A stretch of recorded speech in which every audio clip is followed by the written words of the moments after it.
The footage you are seeing is unedited. The only addition is the voice of Jean-Pierre.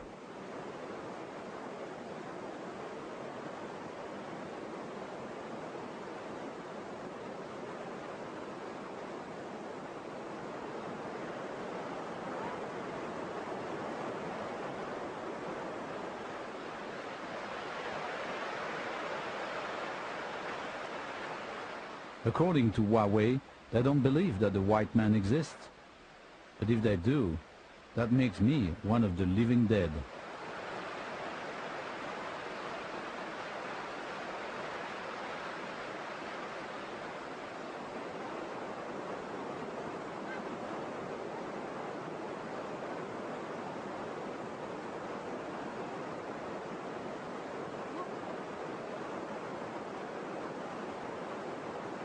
When I lose my balance, they seem a little reassured.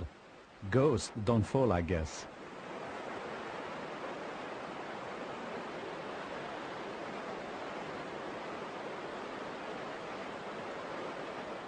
At this precise moment, I'm convinced that he's going to let loose his arrow.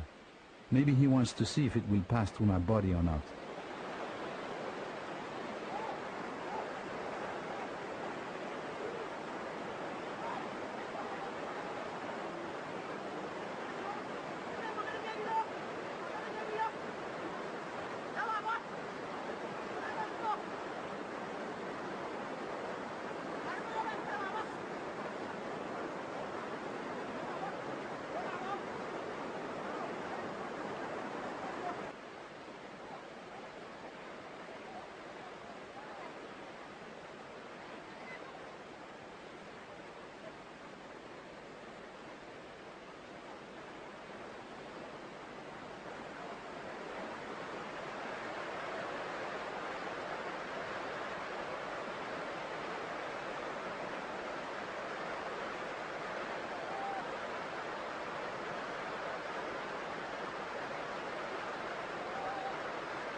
They are both cheerful and frightened at the same time.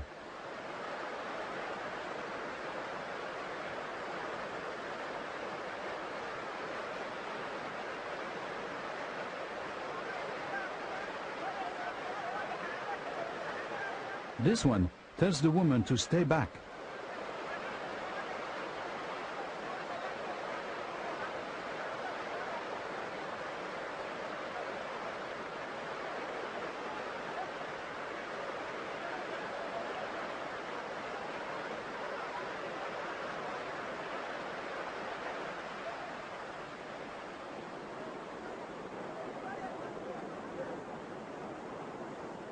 They look a little more determined this time. I wonder what it means.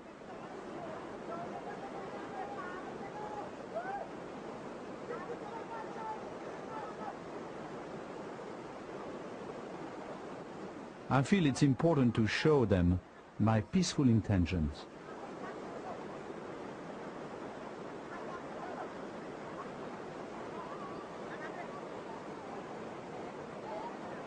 Michel, my assistant, has kept the remaining porters away from the scene, and Philip, the cameraman, is hiding about 60 feet behind me.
He sees Philippe, who must look like a strange creature with an eye of a camera instead of a human face.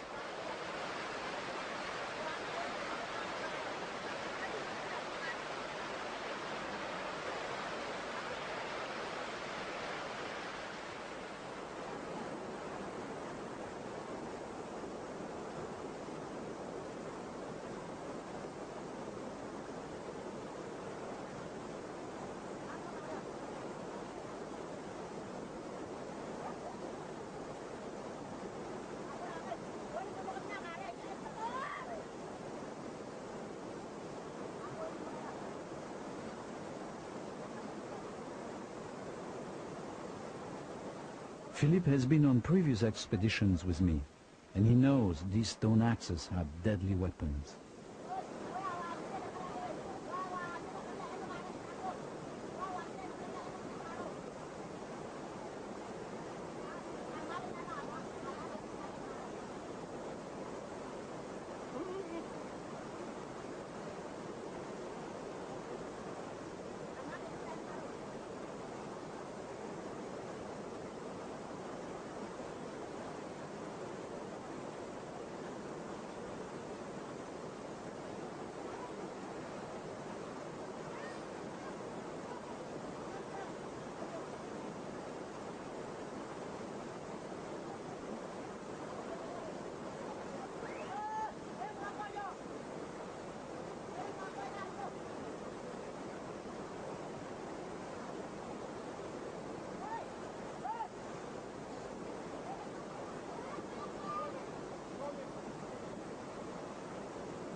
This one, for some reason, is terrified by my black bag. He tastes the salt that I brought as a gift.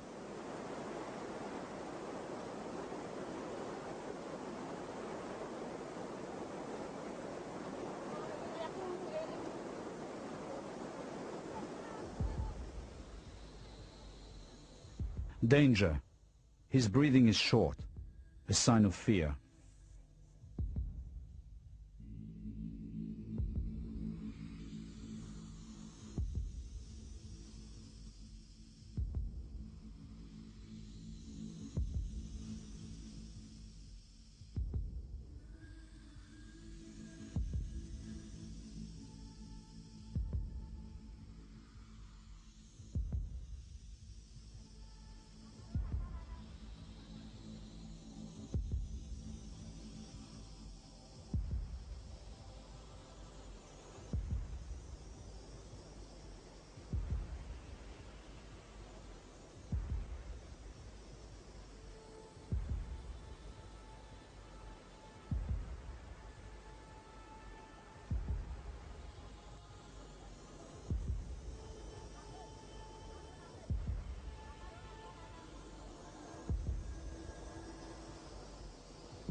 After the salt, I show him matches. He burns his hand, as if he can't believe this is real fire. This feels like a meeting in a time warp. Perhaps these Toulambi, with their wooden spears and stone axes, are the living ancestors of we, who have learned to fly without wings, talk with the stars, and destroy our own planet. It is not a case of once bitten, twice shy. The bravest warrior wants to know more about the gift of fire sticks from one of the living dead. But he discovers the phosphorus on the matches tastes awful.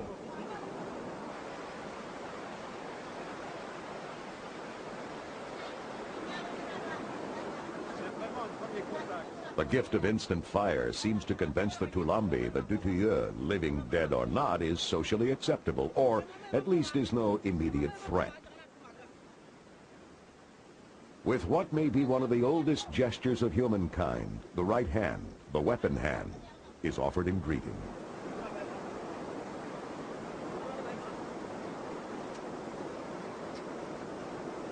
The Toulambi look at Jean-Pierre's pale skin as if it could be paint. But would the living dead be warm, made of flesh and bone and muscle, just as they are?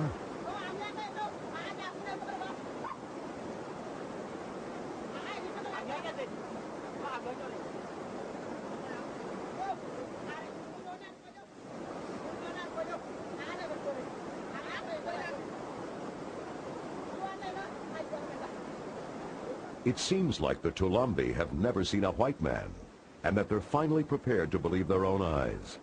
The long, soft hair of the Caucasian is clearly another wonder of the world.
This debate leads to a final acceptance of Dutilleux, but the women remain suspicious.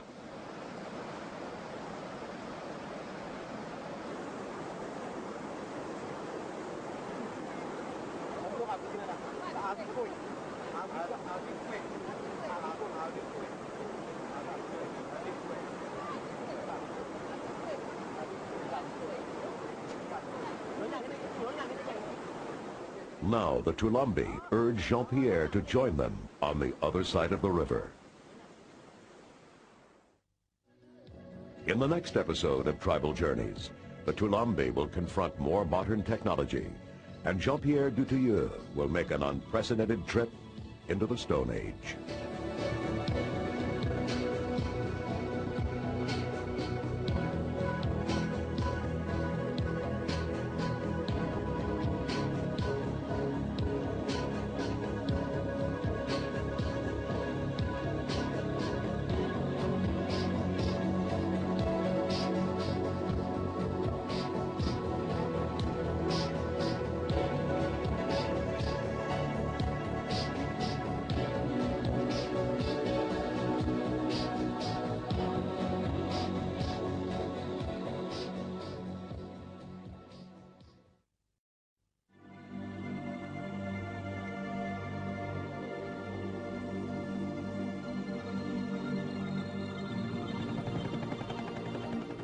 North of Australia and over twice the size of Spain, New Guinea is the tribal world's last frontier. We rejoin Belgian ethnographer Jean-Pierre Dutilleux after his grueling trek through virgin jungle to try and locate what may be one of the last Stone Age tribes in the world. The contact took days to establish. The Toulambis first believed white men were living dead, but they finally accepted Dutilleux into their midst.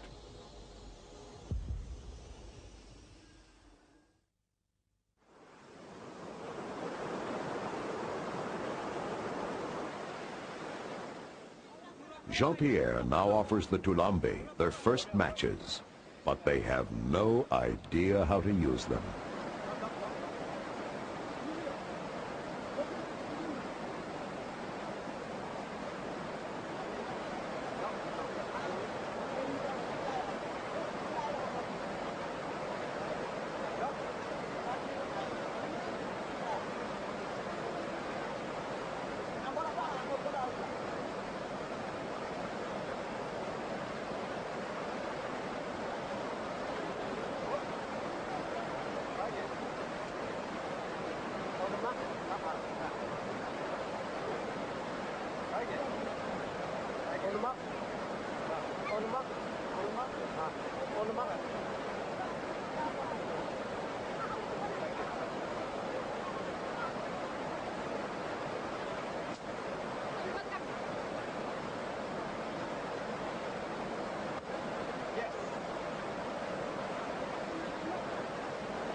It is a good sign when the women and children are told it is safe to cross over.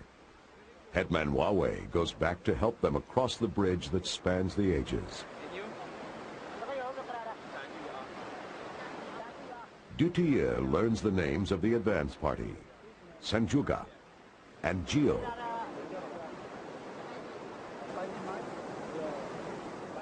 Nandamar, Nagaya,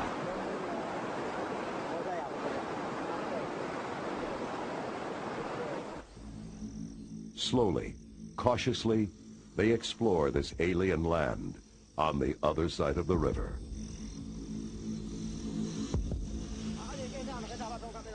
Following the example of explorers of centuries past, Dutilleux tries to win over the natives with a mirror.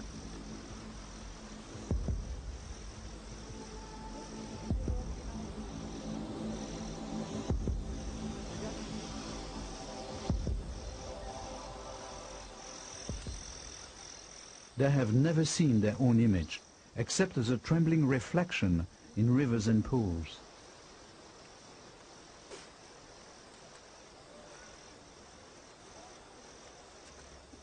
Is it an evil eye?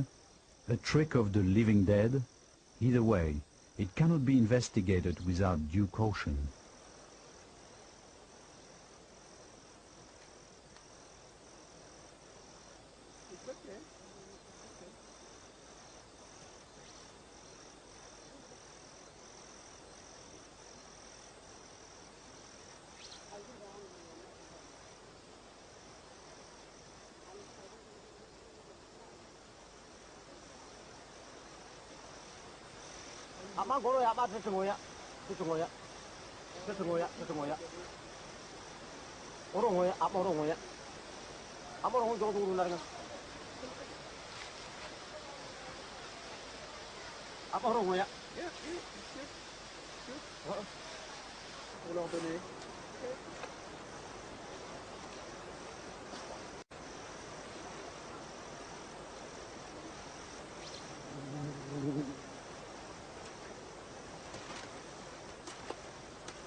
And then a knife.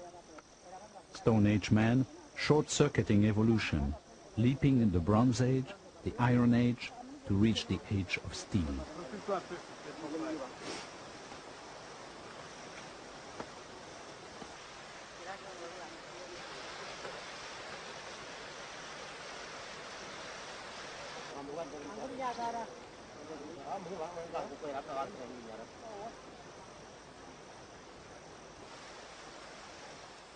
The Toulambi remain weary, but decide to accept Jean-Pierre's hospitality.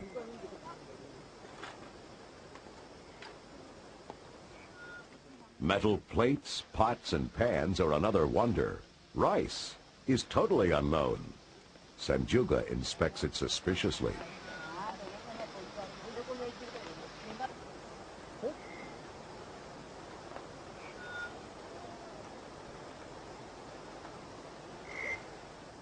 And Gio doesn't like the rice at all. But he changes his mind when I add salt. I'm concerned when Angio begins hitting his head. It turns out to be Toulambi body language for good. When Angio does it, it is a signal for the others to try the rice.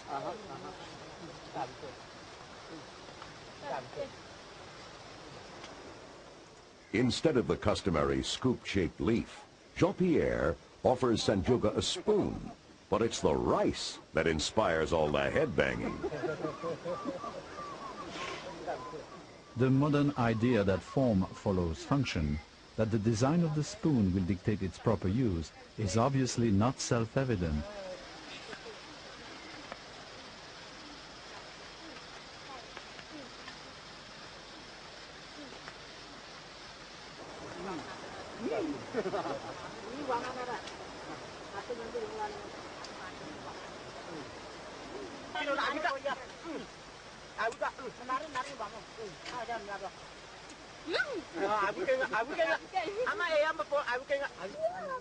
They soon forget the spoon and prefer to eat their usual way.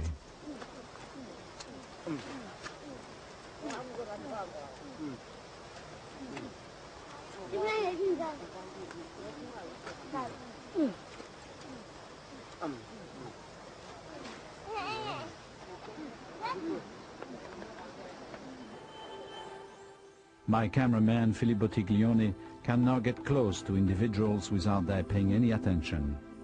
They have grown accustomed to his face with its cyclop eye of a camera lens, and so pay no attention to him as they investigate the mystery of my camp.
The Toulambi language sounds complex.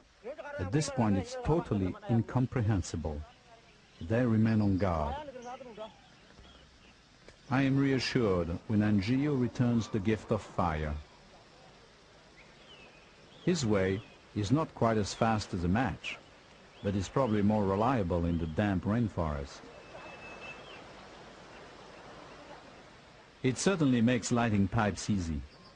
They seem to consume wild tobacco heavily. Nicotine may be the most common narcotic used by primitive societies. The first transatlantic tribes, found by Europeans, said that the white man gave them alcohol, but they got their revenge by giving him tobacco. As the light fades on this extraordinary day, the Toulambi fade into the forest. At first, Dutilleux fears that they have gone for good, but they camp nearby, where there are wonders yet to see.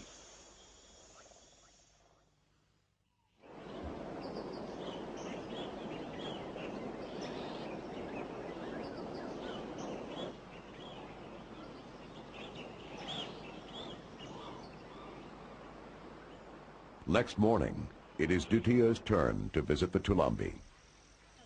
Despite his research, their culture and language remain unknown. Jean-Pierre has come to the conclusion that the Toulambi are just what they seem to be, the living ancestors of modern man. Yet, to be convinced, he has questions that need answers. They may have not seen matches or rice or plastic cups, but surely they've seen and heard planes fly by. Maybe they believe them to be chariots of the gods. In any case, the Toulambi are clearly part of what Dutilleux calls the Fourth World. Tribes in the depths of the world's rainforests that are so isolated they escape both the benefits as well as the burdens of human progress. As Dutilleux writes in his journal, there are very few groups of human beings still living in the Fourth World. Some survive in the Amazon, a few others can be found in New Guinea. When the last ones are contacted and moved from the Stone Age into the modern world, from being free and masters of their own destiny to being poor and at the lowest level of our Western society, it is a part of ourselves that will vanish forever.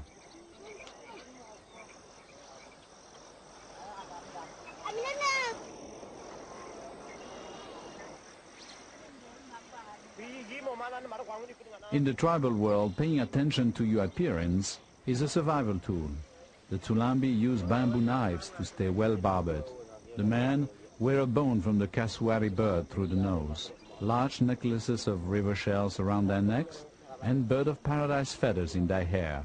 They must look their best to attract a mate.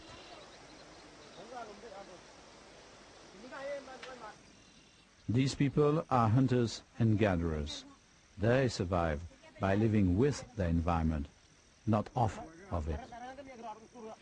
The Toulambi return Dutilleux's hospitality, and Gio shows how they make arrows and spearheads.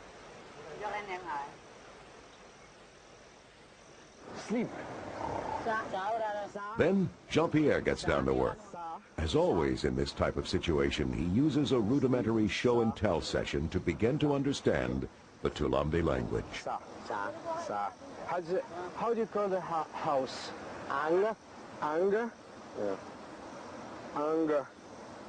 Anka. How do you call the grass skirt? This? Aiga.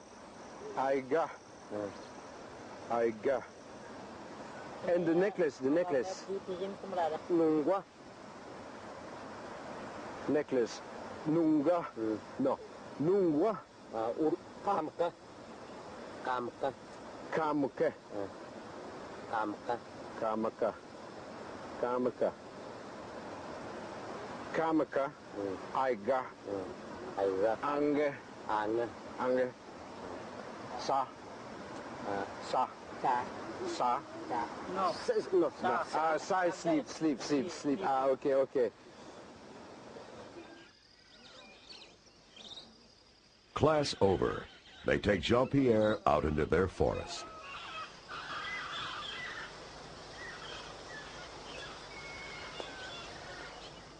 Their cloaks are made from bark.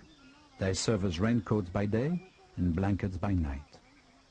The entire tribe, including the best-behaved children that I have ever met, move in uncanny silence for fear of alerting the game.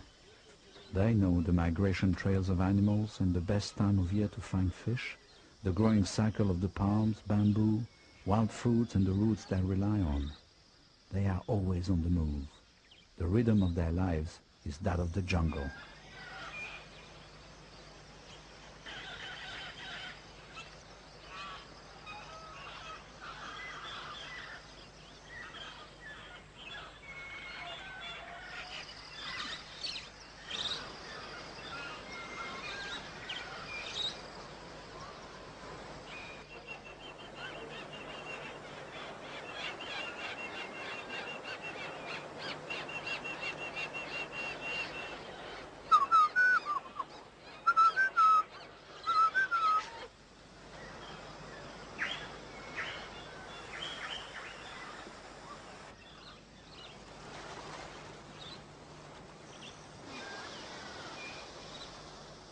For hundreds of generations, life for the Toulambi has revolved around their eternal quest for sustenance. It gives them no time to create complex art or a written language, to develop science or conceive profound metaphysical philosophies. Nor has their endless and simplest form of consumerism led to overpopulation, environmental destruction, or the threat of nuclear extermination.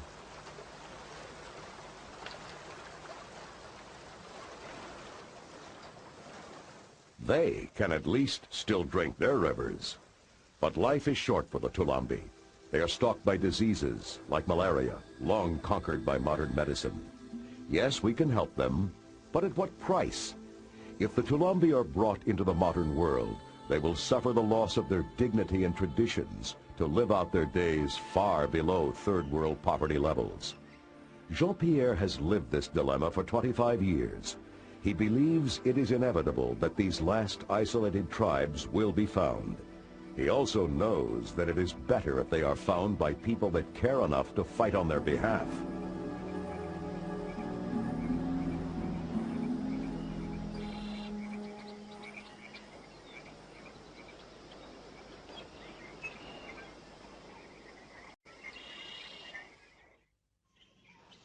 It is Sunday. The Toulambi have been Douthieu's neighbors for 3 days now. Jean-Pierre offers them food twice a day. He knows that this is the only way he can keep the tribe near his camp. The food means the tribesmen don't have to hunt and gather for themselves, but the expedition supplies are running low. It is time for the Toulambi and the explorers to go back to their respective worlds. It is clear that the Toulambi are no longer frightened by Douthieu. They are clearly no longer wary of the expedition, just bewildered and perhaps a little in awe. But they no longer seem to believe the white men are living dead.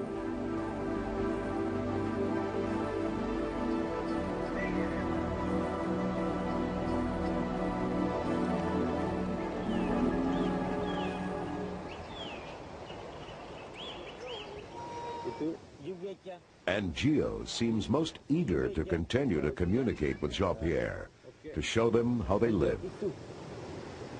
Can I see the bag? Tu vois?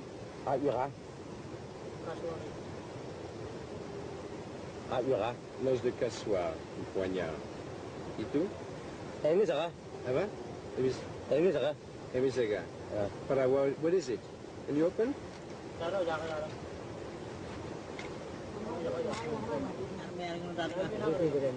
Les petits os, ils utilisent ça comme grattoir. Ah, si. Et tout? Pour enlever les épines. D'accord. Ok. With Huawei, an ally helping to interpret, Douthieu puts this together. It is Angio's story. We are separate people. We have no contact with the outside world. The first outsider we met was Huawei from the Uya tribe. We came here for medicine that Huawei told us about. We believe in the shaman, but it doesn't always work. We almost died, all of us. We are not strong enough to walk across the big mountains. I'm a human being. I was alone in my mother's belly, not with others like the pigs. My grandfather told me white men did not exist. Now I know they do. I met them. I will return to my forest and die over there. It is the end of my story.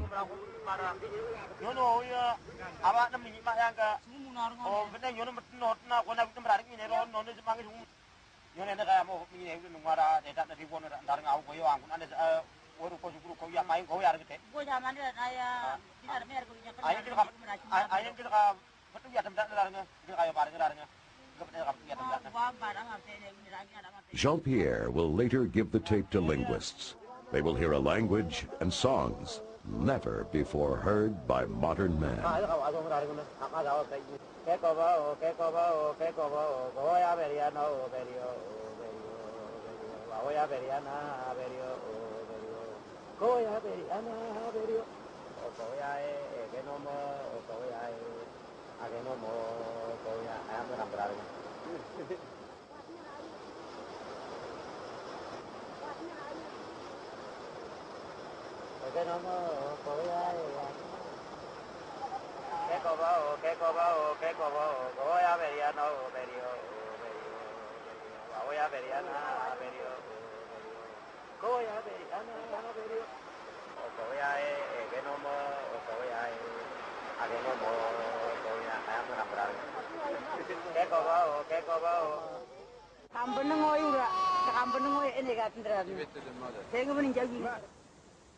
Huawei's original promise to the Toulambi tribe is kept. Dutia administers a concoction of aspirin, vitamin C, and quinine. It can do wonders, but it tastes awful. Assisting these people was the purpose of this expedition in the first place. Allah tries to explain how and when to take the pills to prevent malaria, the main killer in these highlands. We leave enough quinine and vitamins to last the Toulambi for 6 months. Hopefully, the Papuan government will continue to supply them after our departure.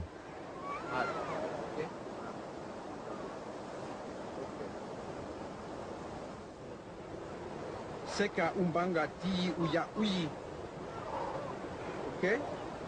Nie kunia, kumia.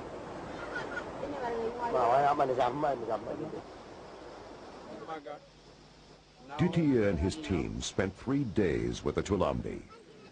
They must return to their people, and it's time for the members of the expedition to do the same.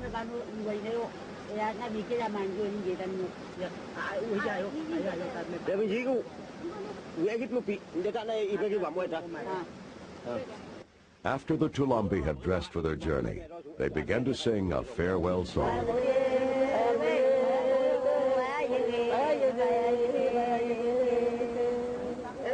They lost their drums to their enemies, so they symbolically use their pipes.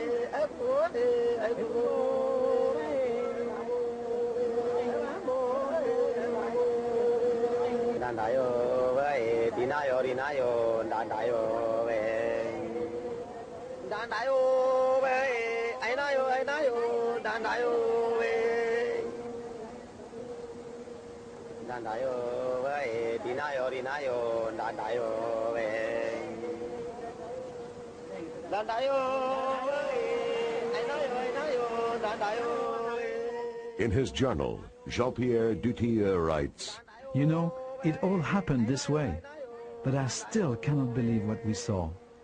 I must continue my research and I will return to find out whether I was dreaming or not."